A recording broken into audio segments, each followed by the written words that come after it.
ये important point है, लिखिए तो कॉपी में लिखिएगा। हाँ लिखिए, सेल एस लिखिए। एस मतलब क्या हो गया, सेल्स माइनस वीसी। वीसी क्या हो गया, वेरिएबल कॉस्ट। ठीक है, अब लाइन एक ड्रॉ करिए। सेल्स नीचे में लिखे होंगे आप, माइनस वेरिएबल कॉस्ट, फिर लाइन ड्रॉ करिए। मतलब क्या आता है, लिखिए सी। सी क्या है, कंट्रीब्यूशन।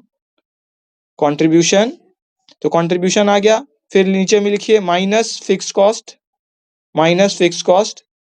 फिर लाइन ड्रॉ कर दीजिए, माइनस फिक्स कॉस्ट किए तो क्या आया, क्या आया, प्रॉफिट। लिख लिए,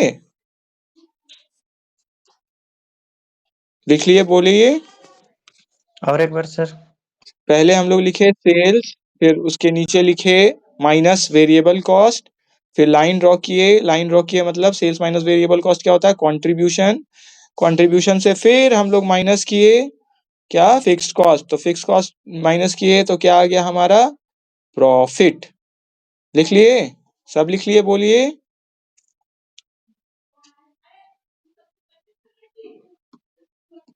सर कहाँ पे है वो बताइए ना। क्या चीज, अरे नहीं, एक नोट लिखने बोले। देखिए हम अभी ना ग्रुप में भेज रहे हैं, हाँ, ताकि आपको लिखने में फिर कोई दिक्कत नहीं हो। हाँ देखिए क्या बोल रहे हैं हम, सर कहाँ कहाँ आप अंडरलाइन करने बोलते हैं, समझ ही नहीं आता है। अंडरलाइन करने हम तो बोले ही नहीं है, आवाज नहीं, करता है। उसका नीचे बोलते हैं, उसका नीचे बोलते हैं, फिर नीचे बोलते हैं, वही समझ नहीं आ रहा है। हम भेज देते हैं ना। देखिए सेल्स बोले, फिर उसके नीचे बोले माइनस कर दीजिए वेरिएबल कॉस्ट, तो क्या आता है, कंट्रीब्यूशन। फिर हम बोले कि कंट्रीब्यूशन जो आया उसमें नीचे में फिर लिखिए माइनस फिक्स्ड कॉस्ट, तो माइनस फिक्स्ड कॉस्ट कर देंगे तो क्या आ सर जाएगा भेज आपका। दीजिएगा, सर हाँ हाँ व्हाट्सएप भेज, में भेज दीजिएगा। सर हाँ समझ में नहीं आ रहा है, भेज दीजिए। हाँ हाँ एकदम भेज दे रहे हैं। देखिए अभी पहुंचने ही वाला है आपके पास, देखिए भेज दे रहे हैं। हम, मेरे पास कंप्यूटर नहीं है ना अभी, नहीं तो ये लैपटॉप और वो मेरा जो इक्विपमेंट है, नहीं तो आपको सामने में दिखता ना, शेयर करते स्क्रीन तो ज्यादा बेटर रहता। समझ सकते हैं ऑनलाइन में थोड़ा सा ये इशू होता है। हम भेज दे रहे हैं, रुकिए, जा रहा है। ठीक है, ठीक है।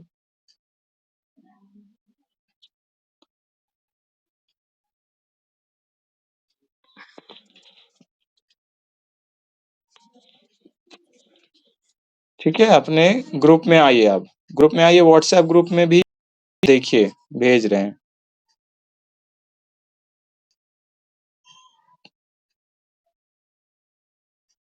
ठीक है, देखिए चला गया, चेक कर लीजिए आप लोग, उसी को नोट में लिख लीजिए, अपने कॉपी में लिखिएगा। हाँ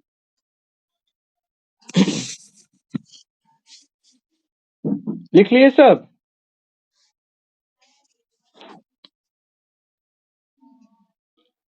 लिख लीजिए।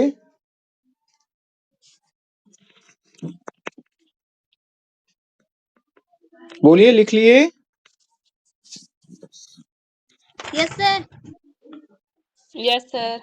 हाँ ठीक है, तो आपके पास अगर सेल्स आ गया है तो सेल्स पर यूनिट निकल जाएगा। अब क्या करना है, जितना यूनिट है, मोनोपोली में 1500 यूनिट है और परफेक्ट कंपटीशन में कितना यूनिट है, 8000, तो बस डिवाइड कर दिए तो आ गया 220 आ गया मोनोपोली में, और परफेक्ट कंपटीशन में 106.25 आ गया। और यही तो बोला गया था ना निकालने की, यूनिट सेलिंग प्राइस निकाल दीजिए दोनों में, ऑल्टरनेटिव में। बोलिए क्लियर है सबको, अब क्लियर है।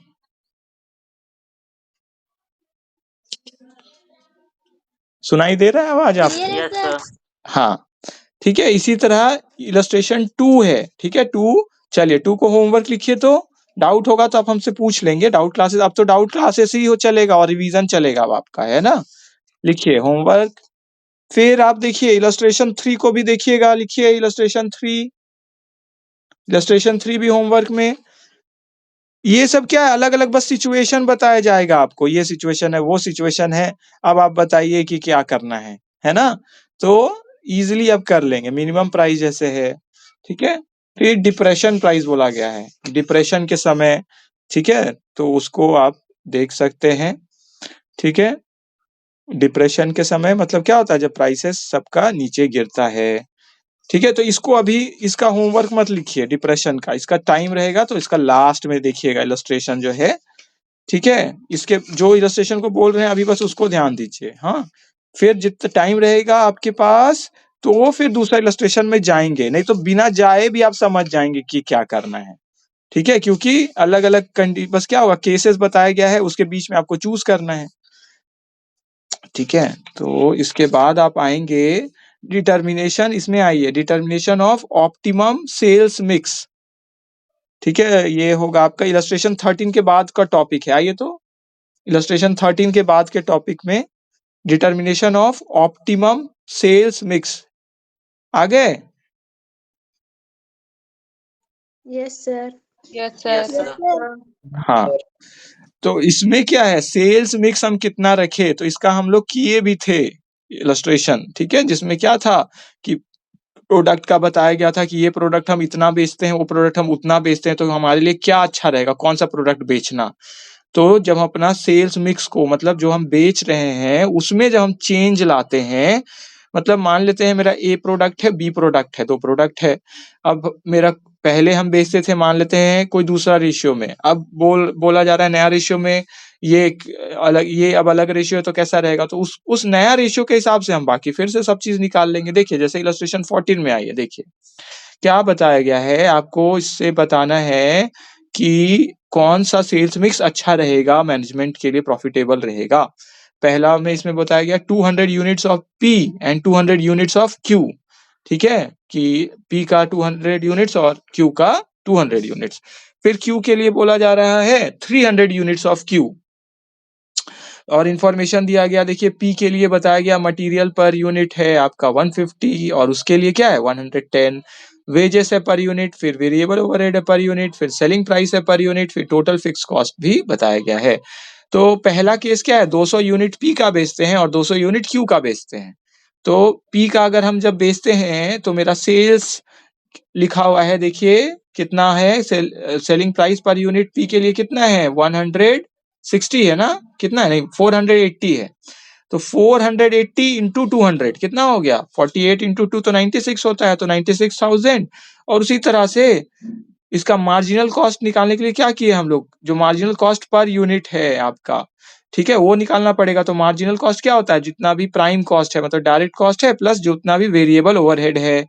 तो टोटल वेरिएबल कितना हो गया हमारा देखिए 150 110 और फिर वेरिएबल ओवरहेड भी दिया हुआ है मतलब मार्जिनल कॉस्ट कितना हो गया टोटल तो 160 और 160 कितना हो गया 320 हो गया ना। ठीक है 320 और भी कोई कॉस्ट है क्या और कोई कॉस्ट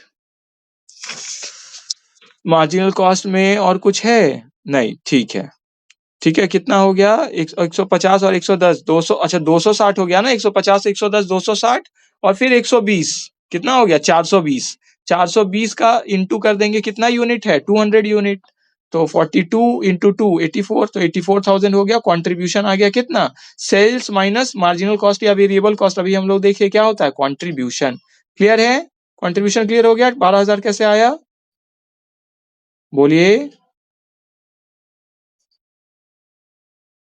बोलिए सब क्लियर है आपको 12,000 कैसे यस सर।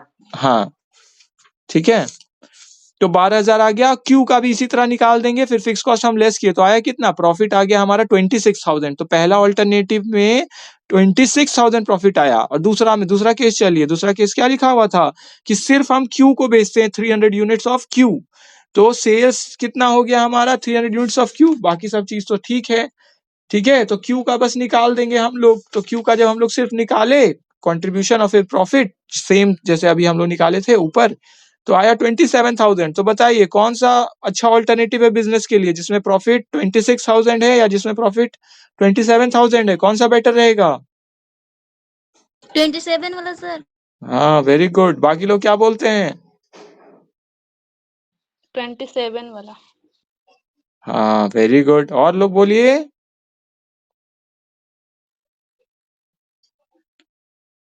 ठीक बोल रहे हैं ये लोग क्या ज्यादा जिसमें प्रॉफिट आया मतलब सेकेंड वाला alternative 300 units of Q only मतलब आपको तो बेचने का जरूरत ही नहीं है पी आप तो पी को छोड़ ही सकते हैं क्योंकि उससे ज्यादा प्रॉफिट तो आपको सिर्फ क्यू में बेच के हो जाएगा। क्लियर है सबको बोलिए इस केस के लिए सॉरी, इस केस के लिए बोल रहे हैं जो 300 यूनिट्स और इन दोनों ऑल्टरनेटिव को जब कंपेयर किए कि 200 यूनिट पी का और 200 यूनिट क्यू का या सिर्फ 300 यूनिट क्यू का। सबको क्लियर है बोलिए अब? क्लियर है? सेल्स मिक्स बी प्रॉफिटेबल है ज्यादा तो इसीलिए हम उनको सेलेक्ट करेंगे। क्लियर है बोलिए illustration? Yes, sir. Yes sir. Yes sir. हाँ ठीक है। तो इसके बाद देखिए तो क्वेश्चन में हम लोग मेनली क्या कर रहे हैं, बस क्वेश्चन को समझ रहे हैं और उसके हिसाब से जो भी क्वेश्चन में बोला गया वो निकाल के उसको क्या कर रहे हैं, कंपेयर कर ले रहे हैं। ठीक है, तो ये हो गया। फिर आगे बढ़िए तो इलस्ट्रेशन 16 के बाद देखिए मेक और बाय डिसीजन है, मेक और बाय डिसीजंस। आइए इसमें मेक और बाय डिसीजंस में कि हम क्या करें, बनाए या हम खरीद ले।